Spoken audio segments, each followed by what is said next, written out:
कुछ बातें ऐसी होती हैं जो सबके बीच में कहने लायक नहीं होती हैं। हम अपने पूज्य गुरुदेव की शरण में रहते थे तो बड़ी विचित्र विचित्र विलक्षण विलक्षण अनुभूतियां होती थी। एक बार स्वप्न में एक देवी आई। अवस्था हमारे शरीर की छोटी थी।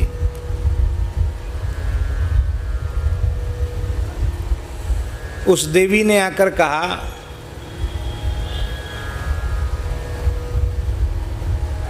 कि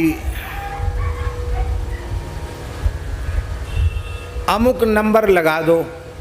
कोई सट्टे वाला बैठा हो तो फिर ये मत समझना कि हम सट्टे के नंबर बताते हैं। हाँ, बड़ा खतरनाक काम है महाराज।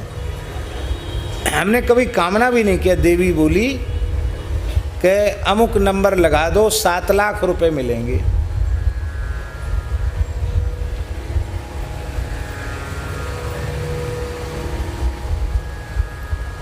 और चिंता मत करना कि ये नंबर हम भूल जाएंगे। ये नंबर तुम्हारी लंगोटी में लिखा हुआ है। तो एक कटपीस का कपड़ा था, उसको उसकी लंगोटी फाड़ के बनाई थी। उसमें कुछ किनारे पे नंबर लिखे थे। मेरी स्मरण में आया कि हाँ नंबर तो लिखे हुए हैं। वो देवी बोल रही है लंगोटी पर नंबर लिखा हुआ है।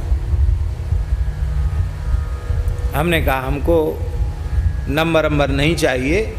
आप यदि कृपा करके भगवान का प्रेम दे सकती हो तो कृपा करके दो, हमें कुछ नहीं चाहिए। इतना सुनते ही वो अंतर्धान हो गई। मैंने ये स्वप्न महाराज जी को सुनाया। महाराज जी को तो पीछे सुनाया, पहले मैंने लंगोटी देखी अपनी। सवेरे उठ कर के लंगोटी के जो पीछे वाला भाग है उसको खोल के देखा मैंने कि नंबर लिखा है कि नहीं। जो नंबर बताया था वही लिखा था। लंगोटी भी नंबर वाली लंगोटी भी जमुना जी में विसर्जित करके आए। महाराज जी को बताया। महाराज बोले हाँ ऐसा होता है।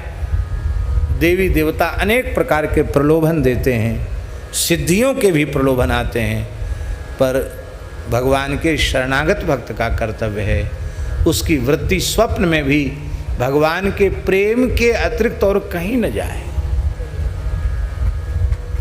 अब ये बात हम ये नहीं कहते हैं कि हम निष्काम हैं। हम निष्काम नहीं हैं। ना हमारे हृदय में भगवान की भक्ति है और ना हम निष्काम हैं, ना हम निर्लोभ हैं। संसार के सारे विकारों से ग्रसित हैं। हम सामान्य कलिमल ग्रसित प्राणी हैं, लेकिन फिर भी हरि गुरु संतों की शरण में रहने से ये बात समझ में आई है कि हमारे अंतःकरण की भीतर की स्थिति क्या है। ये हमारे साधन को प्रमाणित करती है। कुछ नहीं चाहिए। हे नाथ, आहा, न धनम न जनम न सुंदरी कवितांबा जगदीश कामये। मम जन्मनि जन्मनीश्वरे भवताद भक्ति रहे तु की त्वयि।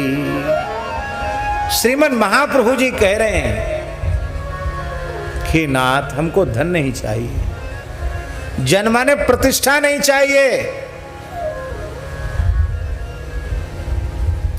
सुंदरी नहीं चाहिए, कवित्व की शक्ति नहीं चाहिए।